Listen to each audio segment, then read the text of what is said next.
তো আমি তো গেছিলাম ঘুরতে, আর কই গেছিলাম না গেছিলাম এইসব কথা তো তোমাদেরকে তো এখনও বলাই হয়নি। তাহলে তো পুরো ভিডিওটা দেখতে হবে, হয় কি না বলো? তো এই যে এখন ঘড়ি কাঁটা কিন্তু একদম কারেক্ট 3টা বাজে। আমি তো কখনই উঠে পড়েছি, কারণ ঘরের কাজ কাম করলাম। এখন আবার মানে তোমাদেরকে দেখাই কয়টা বাজে আর কি। তো দেখতে পাচ্ছ 3টা 1 বাজে আর কি। আমরা তো উঠে পড়েছি দুইজন আর কি 2টার দিকে, কারণ জানোই বাচ্চা কাচ্চা আছে, যেহেতু আমাদের ট্রেন মানে 5টা না 4:49। এই যে মামাও উঠে পড়লো ঘুম থেকে। তো এখন বিছনা টিছনা উঠাবো, তারপর আবার রেডি হবো। জানো তো ট্রেন জার্নি করবো, বাচ্চা নিয়ে অনেকটাই না প্রবলেম হয়। আমি যেটার মধ্যে কমফোর্টেবল সেটাই না পরবো বলো, কে কি বলুক আর নাই বলুক বলো। তাই অনেক দিন পর আবারও পরে নিলাম জিন্স। কে কি বলবে বলো? আর বিয়ে হয়েছে জন্য কি এটা কি পরতে পাবো না? সেটা কি হয়? আজকাল তো এটাই চলছে। শাড়ি তো অনেক দূরেরই কথা।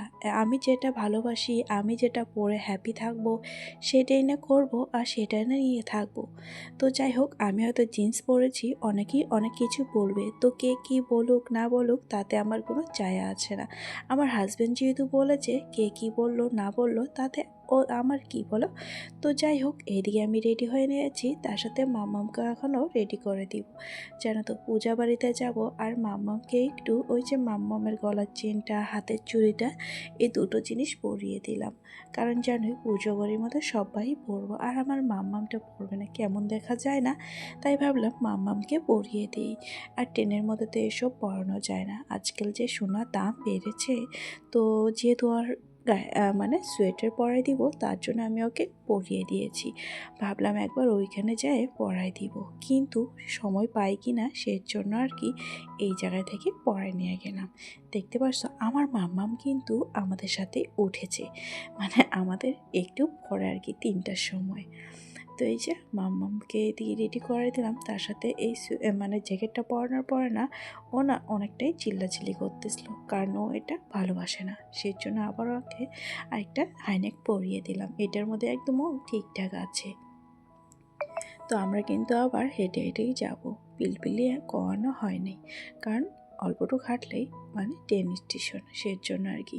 এদিকে আবার বরমশাই রেডি হয়েছে, আমরা 3জনে মিলে হয়ে গেছি। মাম্মামকে দেখাও।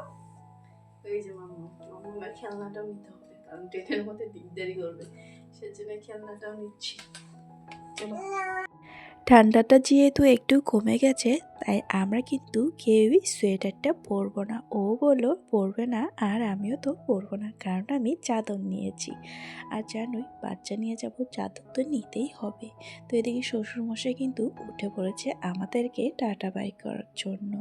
তো এই যে আমরা কিন্তু একটু আগে বের হয়েছি, কারণ হেঁটে হেঁটে যাবো সের জন্য আর কি। রাস্তায় এসে আমার বোনের কাণ্ড দেখো, মাম্মামকে মানে হাঁটানোর জন্য দিয়েছে, আমার মাম্মাম কি হাঁটবো, সে তো দুষ্টামি। এই ট্রলিটা ও নাকি নিয়ে যাবে। তারপর আর কি রাস্তার মধ্যে দেখতে পাচ্ছ কেউ কিন্তু নাই, আমরা তো 3জনই। আমি তো ভেবেছিলাম ট্রেন স্টেশনের মধ্যে হয়তো আমরা আর কি 3জনই, কিন্তু এসে তো দেখি লোকের লোক আর কি। আর আমরা যখন এসেছিলাম তখন এই মালগাড়িটা যাচ্ছিল আর কি। ট্রেন না সারা রাত্রি যাইতে থাকে, আমাদের বাড়ির ওইদিকে সাউন্ডটা হইতেই থাকে জানো তো। আর আমি তো ট্রেন স্টেশনে বসে এদিকে ফটো মানে ভিডিওটা করে নিচ্ছিলাম। আর সকালে জানো তো কোনো জায়গায় যাওয়ার কথা থাকলে না রাত্রে আমার না ঘুমই হয় না, অনেক সকালে উঠেছি, তার মধ্যে আরও অ্যালার্ম দিয়েও রেখেছিলাম। তো এই যে ট্রেন এখনও আসে নাই, আসবে আর কিছুক্ষণ পরে আর কি। আমার তো এদিকে অনেক ঘুম পাচ্ছিল, আর মামামের দেখো তার তো কোনো ঘুমসুমি নাই আর কি। তো ট্রেনও কিন্তু এসে গেছে, আর আমরা কিন্তু ট্রেনের মধ্যে উঠেও নিয়েছি। ট্রেনটা না অনেকটাই খালি জানো, প্যাসেঞ্জার ট্রেন যেহেতু। আর নিউ বঙ্গাইগাঁও থেকে ছেড়েছে আর কি, আমরা তো বঙ্গাইগাঁওর মধ্যে উঠেছি। আর ট্রেনে উঠে বেশ সুন্দর একটা ঘুম দিয়েছিলাম মাম্মা আর আমি। আমি তো এমনি শুয়েছিলাম, আর মাম্মাম তো ঘুম থেকে উঠলো। উঠেই তো দেখতেছে আমি কোন জায়গার মধ্যে আছি, তারপর আসতে বাইকে বলো। আর এদিকেই তো মাঝখানে মাঝখানে দেখি কোনো কোনো জায়গায় কুয়াশা পড়েছে, আর কোনো কোনো জায়গায় দেখি কুয়াশায় নাই আর কি। জানো তো এই ওয়েদারটা কিন্তু অনেকটাই খারাপ, ঠান্ডা গরম। তারপর না একটা আঙ্কেল একটা গান করতে করতে এসেছিল, বরকে বললাম পয়সা দেওয়ার জন্য, কারণ ওরা তো এইভাবে করে খায়, তাই ওদেরকে দেখে না অনেকটাই কষ্ট লাগে। আমারও যখন কিছু একটা হবে আমি না ওদেরকে সাহায্য করার অনেকটাই চেষ্টা করবো আর কি, যখন আমি নিজেই ইনকাম করতে পারবো আর কি। এদিকে আমার মা আমার সাথে কিন্তু টুঠা খেলতেছিল, জানো তো, ওকে আমি কিভাবে রাখবো, কারণ ও অনেকটাই দুষ্টামি করতেছিল, সেটা নিয়ে আর কি করতেছিলাম। আর গুয়াহাটি আসার পর না মানে ভালো লাগে, একদিকে আবার ভালো লাগে না, জানো তো। এই যে মানে গুয়াহাটিটার কি আর বলবো, তো যাই হোক, এদিকে দেখতে পাচ্ছ আমি তো এসেছি গুয়াহাটির মধ্যে আর কি, তোমাদেরকে বলেই দিলাম আমার কাকু শ্বশুরের ঘরে আর কি। কালকে আবার চলে যাব, কারণ আমাদের একটু প্রবলেম আছে, সেজন্য একদিনের জন্যই এসেছি। আমি তো উপবাস আছি আর পরমশও কিন্তু উপবাস আছে, আমার মেয়েকে তো খাইয়ে দিয়ে দিয়েছি আর কি। আমরা প্রায় ওই যে আমরা কিন্তু গুয়াহাটি এসেছি, দেখতে পাচ্ছ।